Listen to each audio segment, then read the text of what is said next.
कार्यकर्तागण, आज आप लोग उत्तर प्रदेश में विधानसभा के लिए हो रहे आम चुनाव में कोरोना नियमों का पालन करते हुए अपनी पार्टी के उम्मीदवारों के समर्थन में मुझे सुनने के लिए यहाँ इकट्ठा हुए हैं, तो उसके लिए मैं आप सभी लोगों का हार्दिक दिल से आभार प्रकट करती हूँ।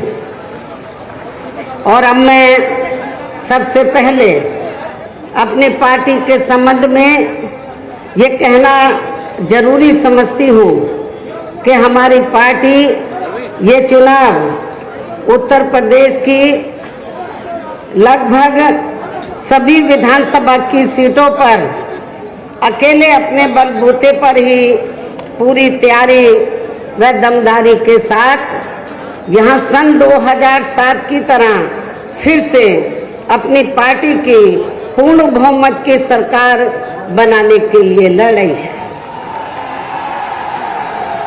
ताकि आपको वर्तमान में भाजपा के चल रहे जातिवादी, संकीर्ण, अहंकारी व तानाशाही वाले शासन से मुक्ति मिल सके। इसके साथ ही हमारी पार्टी ने पूर्व की तरह इस चुनाव में भी बीएसपी से जुड़ने की तादाद को ध्यान में रखकर फिर उसी अनुपात में ही यहाँ सर्व समाज के लोगों को टिकट भी दिए हैं।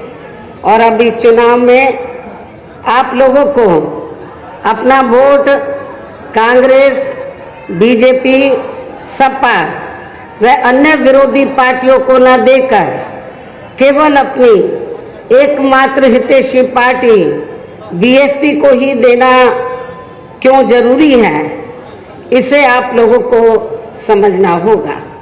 हालांकि इस संदर्भ में आप लोगों को ये मालूम है कि आज़ादी के बाद शुरू में काफी लंबे समय तक केंद्र व उत्तर प्रदेश सहित देश के अधिकांश राज्यों में भी कांग्रेस पार्टी की ही अकेले यहाँ सरकारें रही हैं, किंतु इनकी गलत नीतियों व गलत कार्य प्रणाली की वजह से ही अब ये पार्टी केंद्र के साथ साथ बहुत पहले ही उत्तर प्रदेश की सत्ता से भी बाहर हो गई है।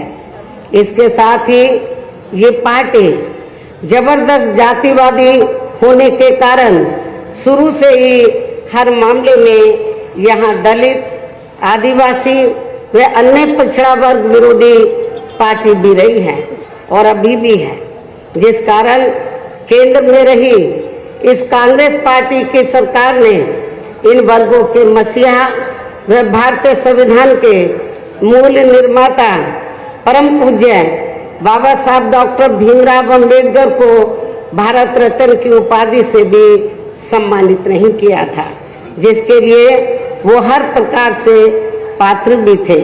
इतना ही नहीं बल्कि इनके मूवमेंट को आगे बढ़ाने के लिए अपनी पूरी जिंदगी समर्पित करने वाले मान्यवर श्री कांशीराम जी के देहांत होने पर भी केंद्र में उस समय इसी कांग्रेस पार्टी की रही सरकार ने उनके सम्मान में एक दिन के लिए भी राष्ट्रीय शोक घोषित नहीं किया था, तथा न ही इस पार्टी की रही सरकार ने पिछड़े वर्ग की आरक्षण संबंधी मंडल कमीशन की रिपोर्ट को भी लागू किया था, जिसे फिर बीएसपी ने अपने कड़े संघर्ष व अथक प्रयासों से केंद्र में रही श्री बीपी सिंह की सरकार से ही लागू करवाया था।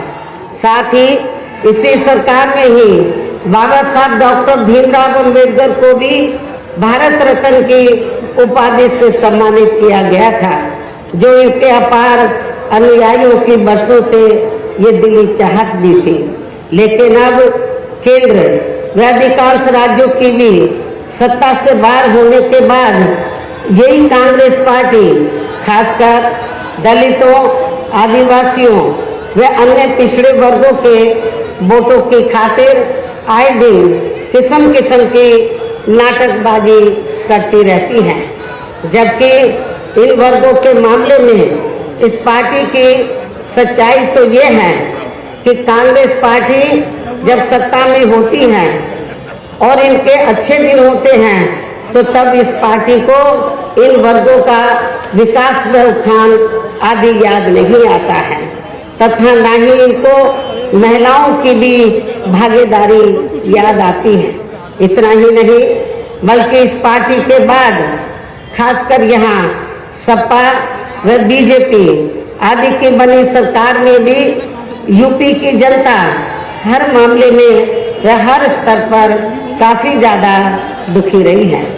सपा की सरकार में तो अधिकांश यहाँ गुंडों, बदमाशों, माफियाओं व अराजक तत्वों एवं सरेआम लूट खसोट करने वालों का ही राज रहा है, जिसकी खास वजह से ही इस सरकार में आए दिन यहाँ जाति व धर्म के नाम पर तनाव व दंगे आदि ही होते रहे हैं। इस मामले में पश्चिमी यूपी का मुजफ्फरनगर कांड इसका खास उदाहरण है।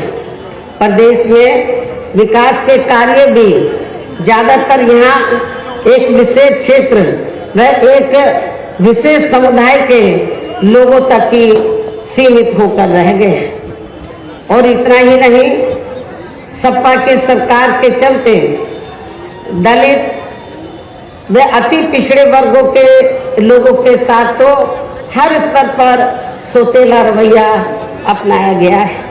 आप लोगों को ये मालूम है कि जब सपा पावर में आई तो सपा सरकार ने एक काम ये किया सबसे पहले सत्ता में आते ही कि हमारी पार्टी की सरकार ने जो दलित और अन्य पिछड़े वर्ग में समय समय पर संत गुरु और महापुरुष हुए तो उनको आदर सम्मान देने के मकसद से उद्देश्य से हमारी पार्टी की सरकार ने जिन नए जिलों के नाम इनके नाम से रखे, नई योजनाओं के नाम इनके नाम से रखे तो उनको बदल दिया। और इतना ही नहीं, मैं सरकारी कर्मचारियों को भी ये बताना चाहती हूँ कि जब पदोन्नति में आरक्षण को लेकर तो पार्लियामेंट में बिल आया तो यही समाजवादी पार्टी थी जिसने इस बिल को फाड़ दिया था और इस बिल को पास नहीं होने दिया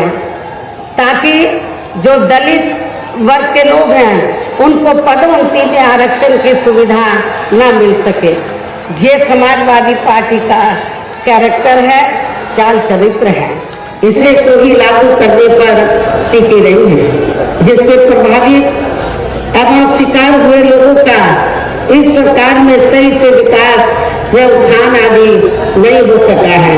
साथ ही इनका हर स्तर पर काफी ज्यादा उत्पीड़न भी किया गया है। धर्म के नाम पर हमेशा यहाँ तनाव व नफरत आदि का वातावरण भी बना रहा है। ये किसी से छिपा नहीं है। प्रदेश में हर प्रकार के अपराध भी काफी ज्यादा बढ़े हैं। खासकर दलित व महिलाएं भी इस सरकार में कतई भी सुरक्षित नहीं रही है। लेकिन मीडिया में इनके आंकड़ों को ज्यादातर दबा दिया जाता है। आपके आगरा में तो इतना बुरा हाल है दलितों का कि पुलिस की कस्टडी में तो दलित वर्ग के एक नवयुवक को मार दिया जाता है।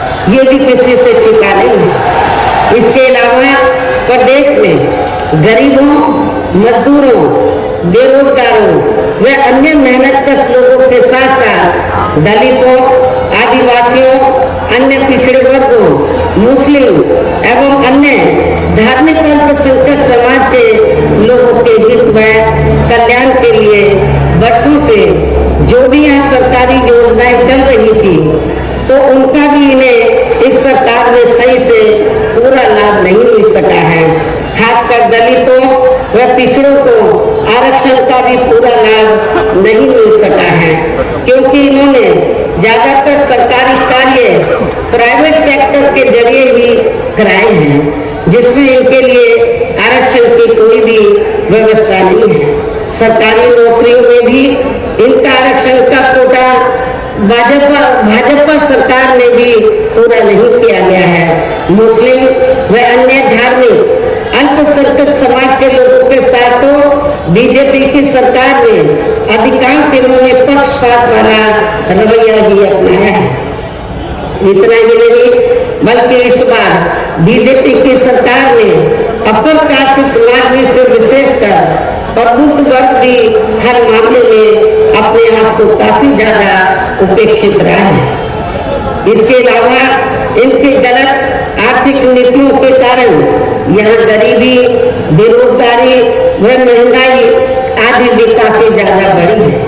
खासकर चुनाव घोषित होने से पहले तो डीजल, पेट्रोल व रसोई गैस आदि की आए दिन बढ़ी कीमतों ने भी जनता की काफी ज्यादा मुश्किलें बढ़ाई है और ऐसा लगता है कि चुनाव खत्म होने के बाद उन्हें इनकी कीमतें बढ़ा दी जाएंगी। इसके साथ साथ उत्तर प्रदेश सहित पूरे देश के किसान भी केंद्र सरकार की गलत नीतियों के कारण काफी ज्यादा दुखी व परेशान रहे हैं और अभी भी परेशान है। प्रदेश में बेरोजगार लोगों को रोजगार नहीं मिलने के कारण ही ज्यादातर इनको पलायन भी करना पड़ा है। आप लोगों को ये मालूम है, आजादी के बाद कांग्रेस पार्टी लंबे अरसे तक यहाँ सत्ता में रही, लेकिन यहाँ रोटी के साधन नहीं मिलने के कारण बड़े पैमाने पर इनका पलायन हुआ। ये लोग पलायन करके चले गए और इसके साथ ही जब बीजेपी पावर में आई तो आप लोगों को मालूम है कि ये सिलसिला जारी रहा और कोरोना काल में जो लोग बाहर के राज्यों से वापिस आ गए, जब उनको रोटी के साधन नहीं मिले तो उन्हें पुनः पलायन करना पड़ा। मुजफ्फरनगर में भी बड़े पैमाने पर सपा सरकार ने लोगों को पलायन करना पड़ा। तो ये तीनों पार्टियों की जो सरकारें हैं, चाहे कांग्रेस सत्ता में रही हो, चाहे समाजवादी पार्टी, चाहे बीजेपी, इन सभी पार्टियों की सरकारों में किसी न किसी कारणवश जो दुखी पीड़ित लोग हैं, खासकर बेरोजगार लोग हैं, उनको पलायन करना पड़ा है। इस प्रकार से इन सभी विरोधी पार्टियों की नई सरकारों में शुरू से ही यहाँ यूपी की जनता काफी ज्यादा दुखी व परेशान रही है। खासकर कोरोना महामारी के दौरान तो इन सभी की हालत और भी ज्यादा खराब हो गई है।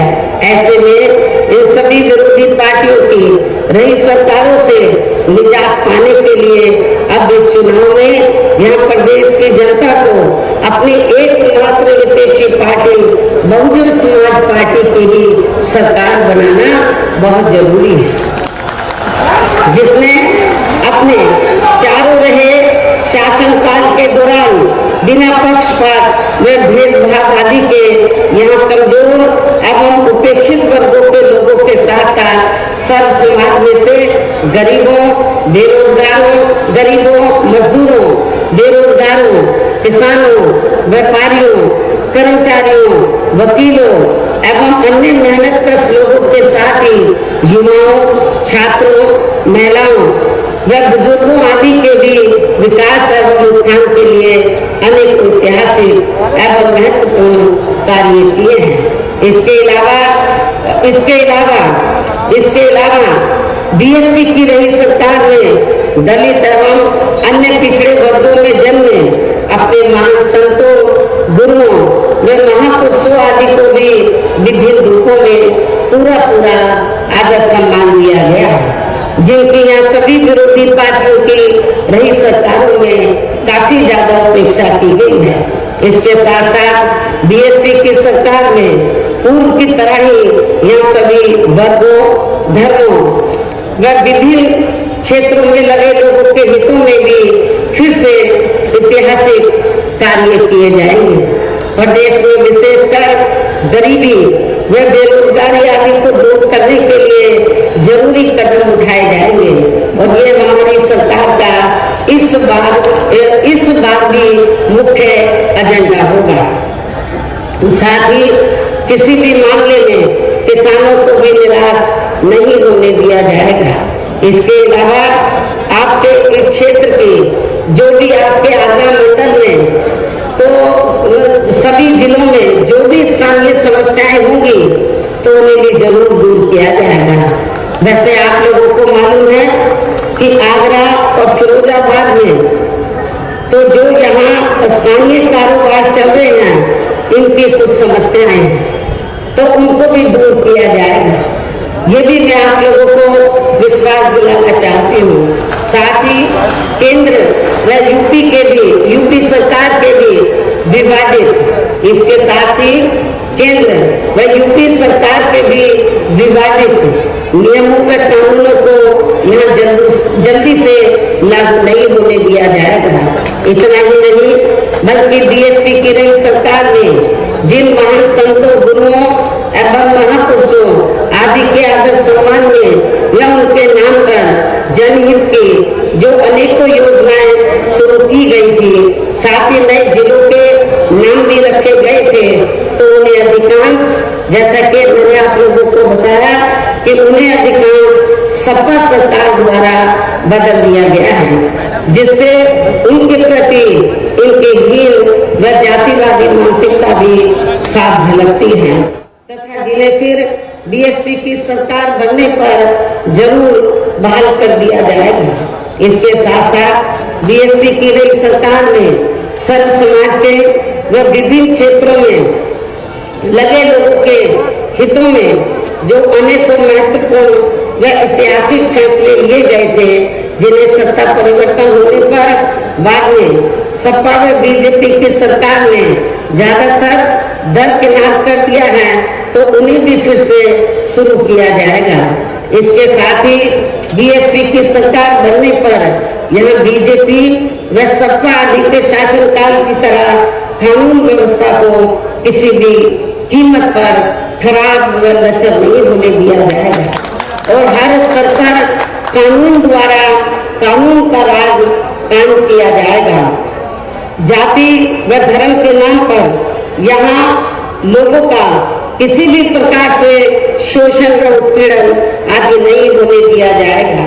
खासकर कानून व्यवस्था को बेहतरीन बनाने के लिए विशेष अभियान के तहत व दलगत राजनीति से ऊपर उठकर यहाँ गुंडों, बदमाशों, माफियाओं व अन्य आपराधिक एवं अराजक तत्वों को भी जेल के सलाखों में ही भेजा जाएगा। जहाँ मेरी सरकार में इनकी जेल के बाहर नहीं बल्कि जेल के अंदर ही सही जगह होती है।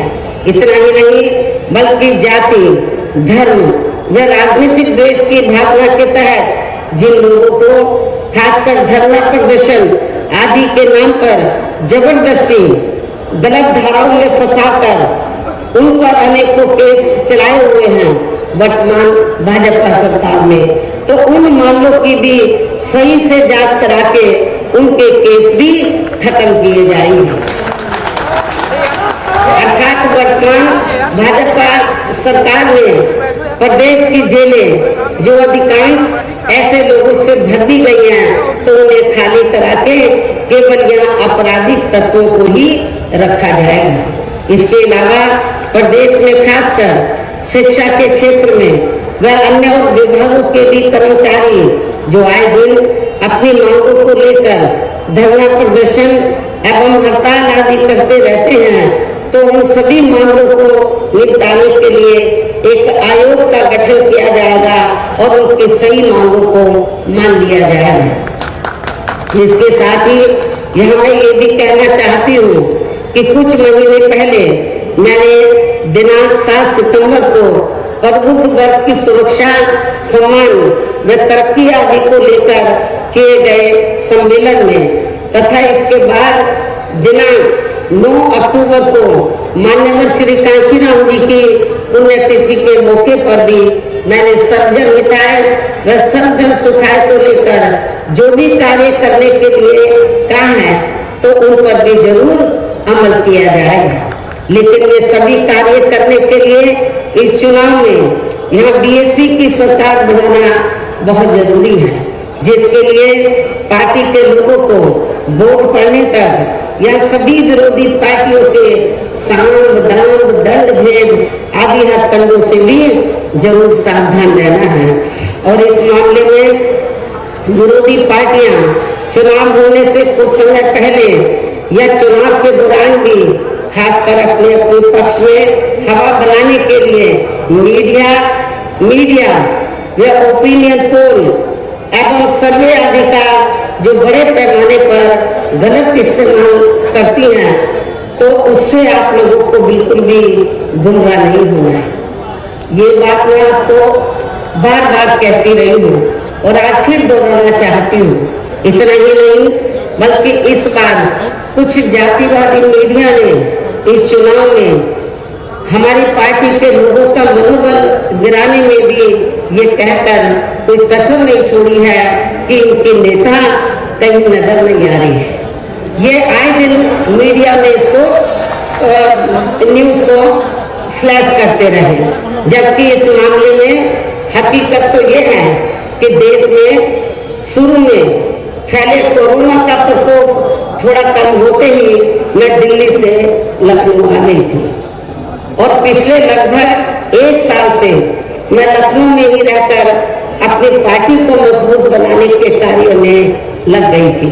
इसके साथ ही इस कार्य में यहाँ ज्यादा ध्यान देने की वजह से मैंने पिछले 1 वर्ष से बाकी राज्यों का भी कार्य लखनऊ से ही देखा है और 1 वर्ष में केवल मैं 2 दिन के लिए दिल्ली गई थी।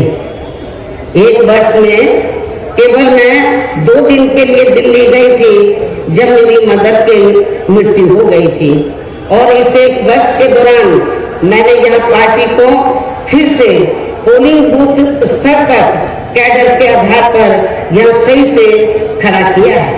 आप लोगों को मालूम है कि पहले जो कमेटियां बनी थी तो ज्यादातर फर्जी थी। केवल हमारे लोग बता देते थे, नीचे के स्तर के पदाधिकारियों को खुद जाकर कमेटी नहीं बनाते थे। इस बार मैंने सख्त निर्देश दिए कि कमेटी सही होनी चाहिए और जो बड़े बड़े पदाधिकारी हैं वो भी जाकर कमेटी बनाएंगे, ये भी मैंने कहा। तो इस एक कहने का तात्पर्य यह है कि इस 1 वर्ष के दौरान मैंने यहाँ पार्टी को फिर से पोलिंग बूथ स्तर पर कैडर के आधार पर यहाँ सही से खड़ा किया तथा सब समाज के काफी नए लोगों को भी तैयार किया है।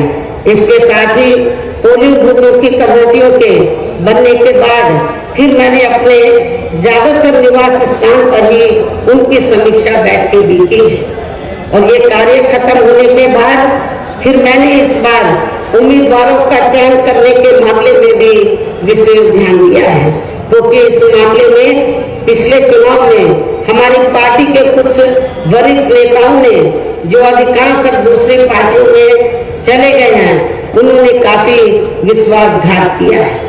पिछली बार चुनाव में उन्होंने काफी विश्वासघात किया, न जातीय समीकरण का ध्यान रखा, बल्कि सुनने में तो ये आया कि दूसरी पार्टियों के उम्मीदवारों से साठगांठ करके हमारे नेताओं ने ज्यादातर डमी कैंडिडेट खड़े कर दिए, जिसकी वजह से पिछले विधानसभा चुनाव में हमारी पार्टी का अच्छा रिजल्ट नहीं आ सका। इस चीज का मैंने विशेष ध्यान दिया इस बात की तरफ और मैंने ये फैसला लिया कि इस बार मैं ये कार्य अपनी देखरेख में खुद करूंगी। 403 विधानसभा की सीटें हैं, एक सीट पर मैं उम्मीदवार से खुद मिली अपने रेजिडेंस पर, उनका पूरा परिचय लिया तो तब मैंने उनका टिकट फाइनल किया है, ताकि पिछले चुनाव की तरह हमारे साथ कोई धोखा न हो जाए। और इसके बाद जैसे ही मैं इस कार्य से कल मैं फ्री हुई इस कार्य से, तो आज मैं अपनी पार्टी के उम्मीदवारों को जिताने की अपील करने के लिए यूपी की दलितों की खास राजधानी आगरा में आप लोगों के बीच में आ गई हूँ।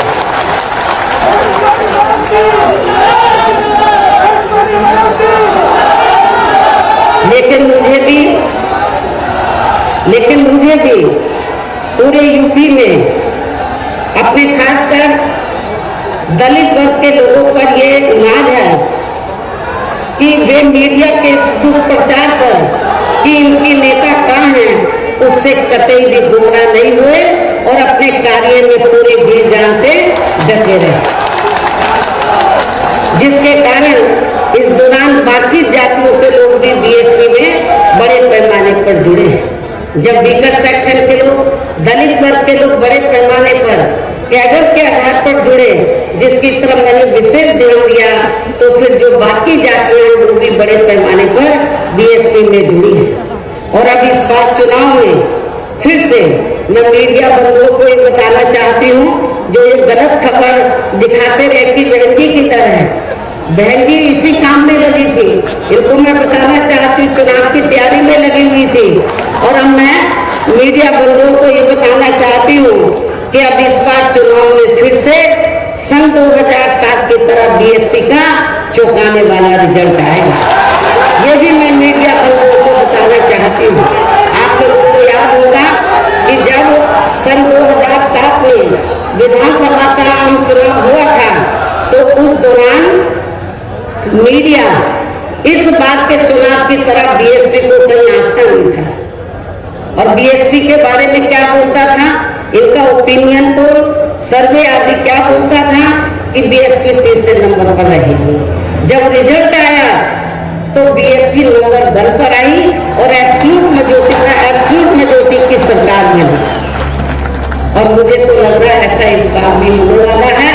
मीडिया का ओपिनियन पोल, सर्वे आदि धरा का धरा रह जाए। इसके साथ ही मैं आप लोगों को ये भी कहना चाहती हूँ कि आप लोगों को पूर्व की तरह इस चुनाव में भी विरोधी पार्टियों ने विभिन्न रूपों में जो अपने हवाई वे प्रलोभन भरे चुनावी घोषणा पत्र आदि जारी किए हैं, जिन्हें सत्ता में आने के बाद ये पार्टियां अधिकांश अमल में नहीं लाती हैं, तो उनके बहकावे में भी आपको कतई नहीं आना। जबकि इस मामले में बीएसपी किसी भी चुनाव में विरोधी पार्टियों की तरह अपना कोई भी चुनावी घोषणा पत्र आदि जारी नहीं करती है, क्योंकि बीएसपी कहने में बहुत कम बल्कि कार्य करके दिखाने में ही ज्यादा विश्वास रखती है। और ऐसा हमने यहाँ यूपी में अपने चारों रही सरकारों के दौरान करके भी दिखाया है। इतना ही नहीं बल्कि हमारी पार्टी के चारों रही सरकारों ने प्रदेश में बिगड़ी हुई कानून व्यवस्था को सुधारने के साथ साथ जो असंख्य के साथ साथ प्रदेश के विकास एवं आम जनहित के लिए जो असंख्य अति महत्वपूर्ण कार्य किए हैं, वो अभी तक यहाँ किसी भी विरोधी पार्टी की सरकार ने नहीं किए हैं।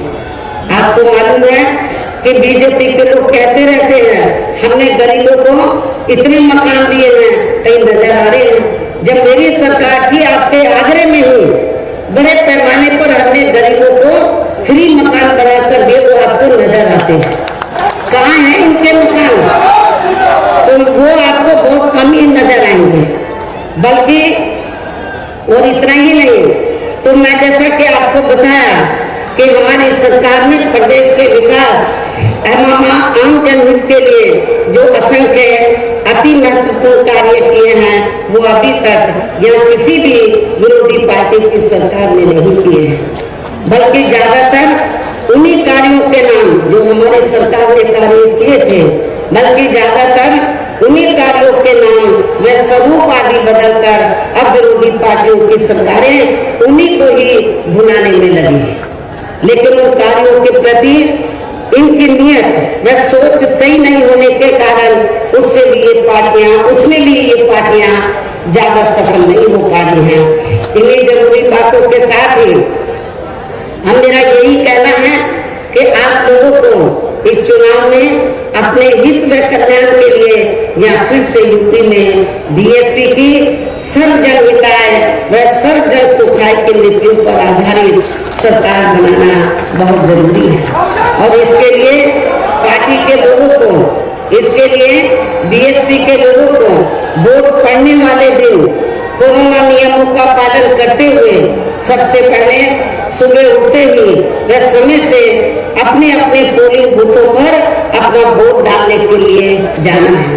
वोट वाले दिन याद रखो, बहुजन समाज पार्टी के लोगों, जो बीमार हैं, बुजुर्ग हैं, उनको छोड़कर जो बाकी लोगों को उस दिन आप लोगों को उपवास रखना है। कब तक? जब तक आप लोग अपने अपने पोलिंग बूथों पर वोट डालकर अपने घरों में वापस नहीं आ जाते।